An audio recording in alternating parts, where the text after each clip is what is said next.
नमस्कार. मी श्रेयस अक्कलकोटकर. साम संजीवनी या आमच्या खास कार्यक्रमामध्ये आपल्या सगळ्यांचं मनापासून स्वागत करतोय. मनुष्याला लाभलेल्या वरदानांपैकी महत्वाचं म्हणजे त्याची श्रवण शक्ती आणि वाचा शक्ती म्हणजेच बोलण्याची शक्ती. मुलाला पहिल्यांदा आईचा आवाज ऐकू येतो, त्याच्या चेहऱ्यावरती उमटणारं ते आश्चर्य आणि आईच्या डोळ्यात दाटून आलेले अश्रू ह्याची तुलना कशाशीच होऊ शकत नाही. गेली 3.5 दशकं हजारो कर्णबधीर, मूकबधीर आणि वाचा दोष असलेल्या मुलांना आयुष्याचा नवा आशेचा प्रकाश निर्माण करणाऱ्या मराठवाड्यात श्रवण, वाचा आणि भाषा पुनर्वसन क्षेत्राचा इतिहास लिहिला जाईल तेव्हा त्याच्या पहिल्या पानावर ज्या व्यक्तीचं नाव सुवर्णाक्षरांनी लिहिलं जाईल ते नाव म्हणजे डॉक्टर प्रिया भालेजी. आज मराठवाड्यात श्रवण आणि वाचा पुनर्वसन क्षेत्र ज्या उंचीवरती दिसतंय त्याच्या पायाभरणीमध्ये डॉक्टर भाले यांच्या doctor Rajiv speech and hearing क्लिनिकचं योगदान अनन्यसाधारण आहे. अनेक राष्ट्रीय व आंतरराष्ट्रीय पुरस्काराने सन्मानित सुप्रसिद्ध श्रवण, भाषा व वाचा तज्ज्ञ डॉक्टर प्रिया भाले यांच्याकडून आज आपण जाणून घेणार आहोत श्रवण दोष, वाचा दोष आणि त्यावर कोणत्या आधुनिक पद्धतीने उपचार केले जातात. डॉक्टर नमस्कार. नमस्कार. आपलं खूप स्वागत आहे आमच्या या कार्यक्रमामध्ये. आणि जसं आपण सुरुवात केली की स्पीच, वाचा आणि श्रवण शक्ती, तर मला पहिल्यांदा हेच ऐकायला आवडेल आपल्याकडनं की स्पीच व लँग्वेज थेरपी म्हणजे नेमकं काय? नमस्कार. माझं इतकं सुंदर तुम्ही आता ओळख करून दिली त्याबद्दल मी धन्यवाद. खरं पाहिलं तर वाचा, श्रवण आणि भाषा तज्ज्ञ म्हणजे असे तज्ज्ञ जे संवाद साधणे, भाषा, वाचा, आवाज, गिळण्याच्या समस्या या सर्व गोष्टींचे मूल्यमापन करून त्याच्यावर उपचार देतात. त्यामुळे एखाद्या व्यक्तीची जी जर भाषा अवघडली असेल किंवा भाषेमध्ये काही अडचण निर्माण झाला असेल कुठल्या कारणास्तव, स्पीच मध्ये अडचण निर्माण झाला असेल, जर ते अडखळत बोलत असतील, उच्चार दोष असतील, तर अशा सर्वांना सर्व प्रकारच्या ज्या ट्रीटमेंट्स दिल्या जातात त्या स्पीच अँड लँग्वेज पॅथॉलॉजिस्ट तर्फेच दिल्या जातात. अच्छा, बघा म्हणजे अगदी सोप्या भाषेत त्यांनी समजावून सांगितलं की ही थेरपी म्हणजे काय. काय आजकाल मार्केटिंगचं जग आहे, कम्युनिकेशनचं जग आहे आणि मलाही अनेक लोक हा प्रश्न विचारतात की बोलण्यासाठी काय करावं लागतं. तर मला हा प्रश्न खरं तर तुम्हाला विचारायचा आहे या क्षेत्रातला एक्सपर्ट म्हणून की स्पीच थेरपिस्ट नेमक्या कोणत्या समस्यांवरती काम करतात? अतिशय चांगला प्रश्न आपण विचारलात. स्पीच थेरपिस्ट आणि लँग्वेज थेरपिस्ट ह्या दोन्ही गोष्टी ऍक्च्युली एकाच नाण्याच्या दोन बाजू आहेत. म्हणजेच भाषा जर उत्तम असेल तर वाचेवाटे ती आपल्याला प्रकट करता येते. तर स्पीच अँड लँग्वेज थेरपिस्ट ही भाषा आणि वाचा विकासावर काम करतात. काही कारणास्तव जर भाषेमध्ये भाषा वाढीमध्ये विलंब झाला, त्या मुलाला भाषा नीट येत नसेल किंवा 3 वर्षाचं मूल होऊनही जर त्याची भाषा 1 वर्षाच्या इतकीच असली तर मात्र त्याला स्पीच थेरपिस्टकडे, भाषा तज्ज्ञाकडे आणणं गरजेचं असतं. आता हा विलंब अनेक कारणांमुळे होतो. मतिमंदत्व, ऑटिझम, कर्णबधिरत्व किंवा घरामध्ये बोलकं वातावरण नसणं, या सर्व गोष्टींमुळे भाषा विलंब होतो, भाषा विकास होत नाही आणि अशा वेळेला भाषा तज्ज्ञाची गरज भासते.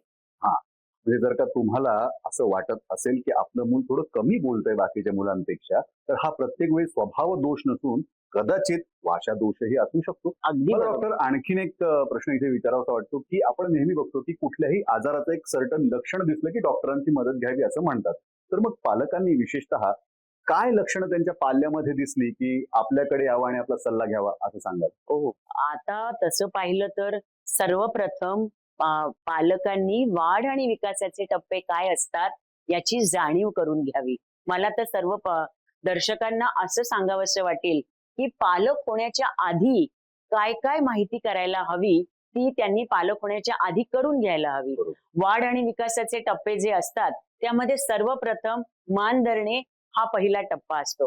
पहिल्या 4थ्या महिन्यामध्ये मान धरली जाते बाळाकडून आणि ती जर मान धरली गेली नाही तर बाळामध्ये काही समस्या आहे, हा ऍक्च्युली ही शंका पालकांच्या मनात यायला हवी. आणि जेव्हा आपण भाषेविषयी बोलतो तेव्हा सगळ्यात महत्वाची गोष्ट म्हणजे जर बाळ मोठ्या आवाजांना दचकलं नाही तर शंका यायला हवी की आपल्या बाळाला ऐकू येत नाही की काय. किंवा 6व्या महिन्यात जर बाळ बाप बाप बा दा दा दा अशा प्रकारचे जे अक्षर उच्चारले जातात बाळाकडून ते जर त्याने उच्चारले नाही तर मात्र आपल्याला विचार करायला हवा की माझं बाळ असं बोलत का नाही आहे. जनरली सांगताना आम्ही सगळ्यांना असं सांगतो की पहिल्या वाढदिवसाला मुलाने पहिला अर्थपूर्ण शब्द बोलायला हवा. अच्छा. म्हणजे पहिल्या वाढदिवसाला मुलाने आईला आई किंवा बाबांना बाबा म्हणायला हवं. हे जर असेल तर ते योग्य आहे, पण हे नसेल तर मात्र तुम्हाला तज्ञांचा सल्ला घेणं अतिशय आवश्यक आहे. हा अत्यंत महत्वाचा टप्पा आहे असं मला वाटतं. पण डॉक्टर, तुम्ही बोलता बोलता उल्लेख केलात की पालकांनी जन्माआधीपासूनच काळजी घ्यायला हवी. पण जेव्हा मूल जन्माला येतं आनंदी आनंद असतो, कोणी हे म्हणजे मनात आणत सुद्धा नाही की अरे माझ्या बाळाला काही प्रॉब्लेम असू शकतो.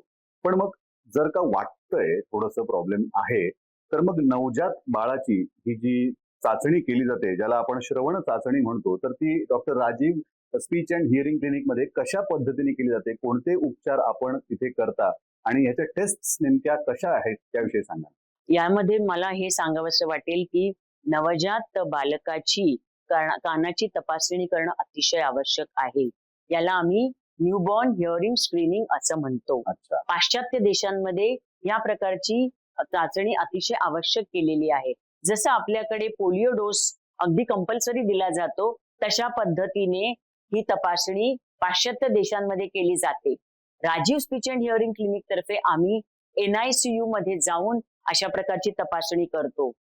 तसं पाहायला गेलं तर कर्णबधिरत्व हे असं अपंगत्व आहे की ते पाहिल्यावर दिसत नाही. खरंय. इतर अपंगत्व आपल्याला पाहिल्यावर लक्षात येतात. म्हणून अशा बाळांची तपासणी करणं म्हणजे त्यांच्या ऐकण्याची तपासणी करणं अतिशय आवश्यक आहे. आणि ही तपासणी अतिशय सोपी असते. पहिल्या किंवा दुसऱ्या दिवशीही बाळाच्या जन्माच्या म्हणजे करता येते आणि ती केल्यानंतर आपल्याला कळतं की बाळाला ऐकू येतं की नाही.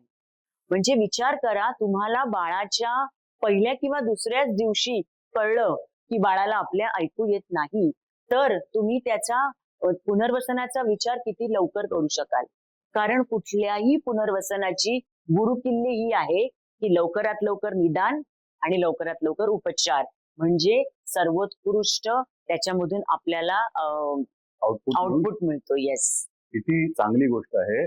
मूल जन्माला आल्यानंतर आपण त्याच्या भविष्याचा विचार करतो, काय इन्शुरन्स काढतो, SIP करतो, पॉलिसी काढायला बघतो, त्याचं भविष्य सिक्युअर करायला बघतो. पण मला असं वाटतं हा मुद्दा फार महत्वाचा की जन्माला आल्यानंतर त्याची श्रवण चाचणी करणं अत्यंत महत्वाचं आहे. डॉक्टर, पुढे जाऊयात. कॉक्लिअर इम्प्लांट विषयी आम्ही थोडंसं ऐकलं होतं, तर मला याही विषय ऐकायला आवडेल की कॉक्लिअर इम्प्लांट म्हणजे नेमकं काय ह्याच्यामध्ये उपचार केले जातात आणि त्यानंतर स्पीच व लँग्वेज थेरपीचं काय महत्व आहे? कॉक्लिअर इम्प्लांट हा कर्णबधिरांसाठी खरं म्हणजे कर्णबधिरांसाठी मिळालेलं एक वरदान आहे.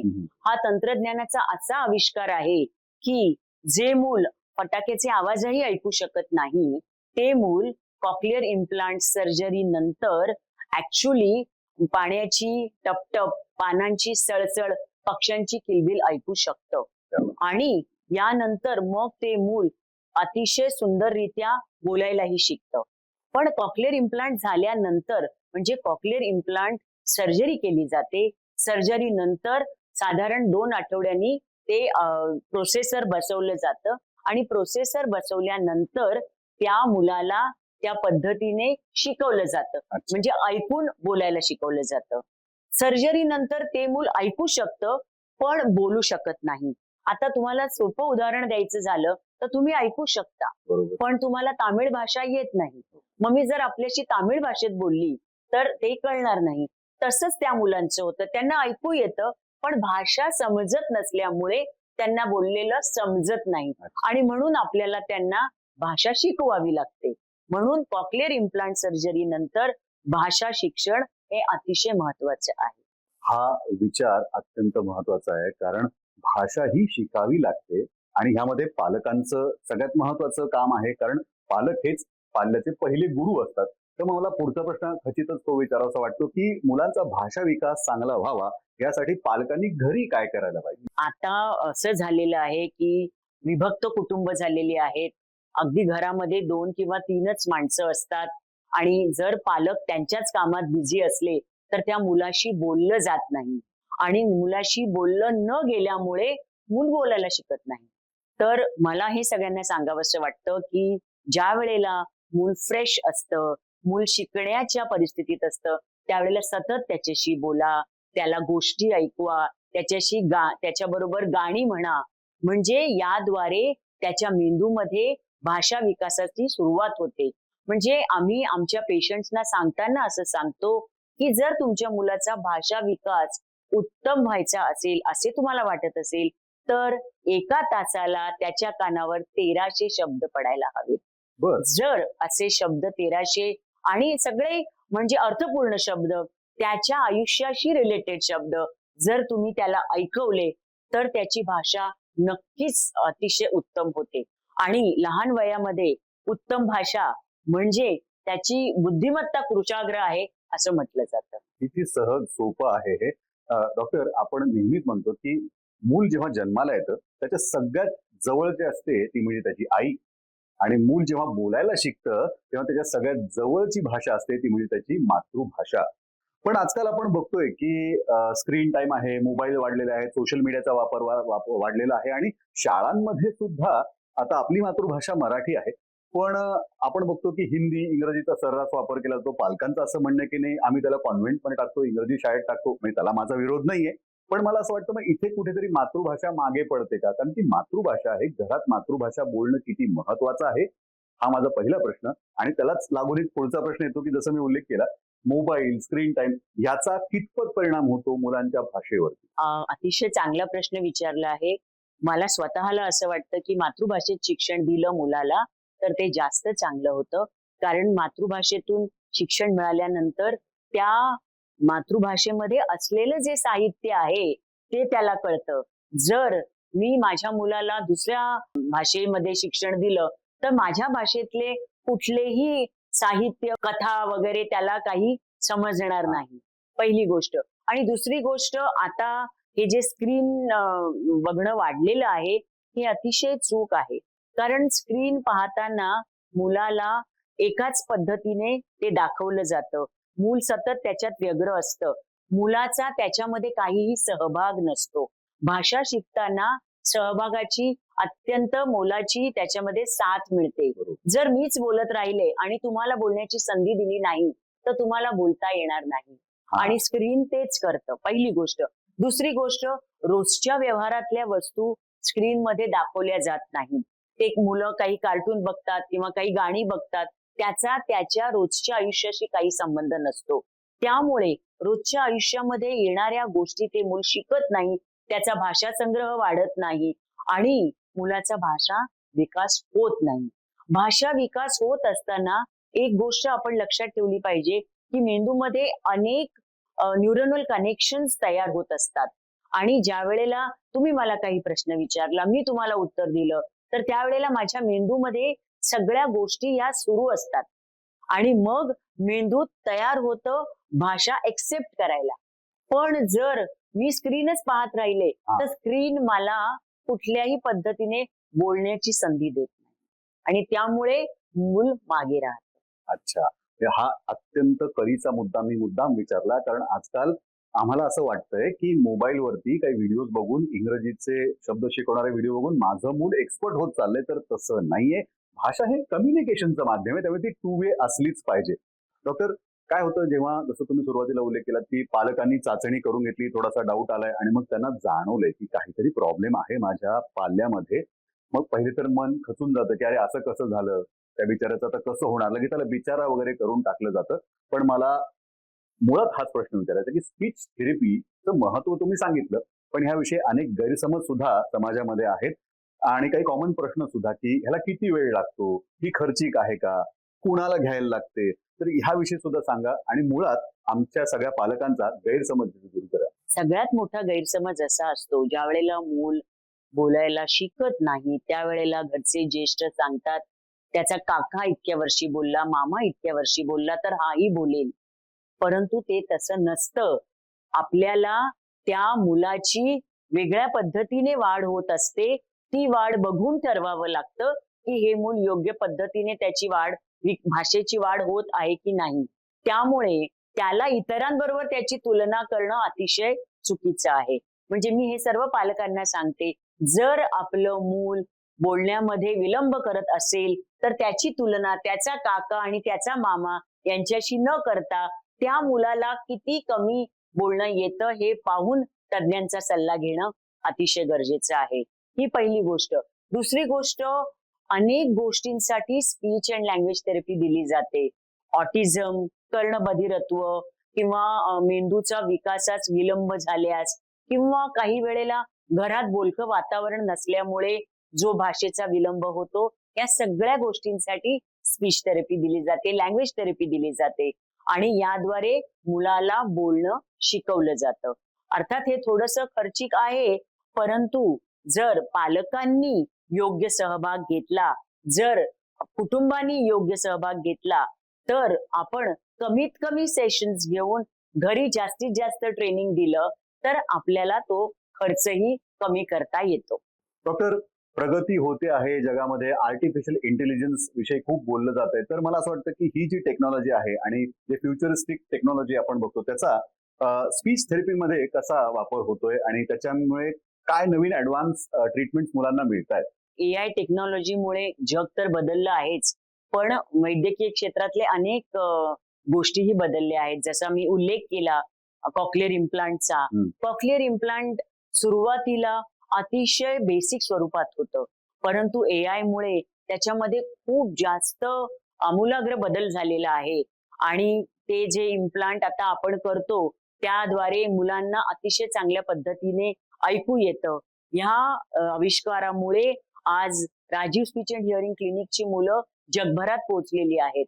आम्हाला इथे सांगायला आवडेल की आमचा सर्वात पहिला कॉक्लिअर इम्प्लांटचा जो विद्यार्थी आहे किंवा जो, मी पेशंट म्हणणार नाही, राजीव क्लिनिकचं मूलच म्हणेन ते, आज ती मुलगी जर्मनीमध्ये IIM करून जॉब करत आहे. एक जण CA होऊन एअर इंडियामध्ये जॉब करत आहे. तर हे तंत्रज्ञानाच्या आविष्कारामुळेच झालेलं आहे.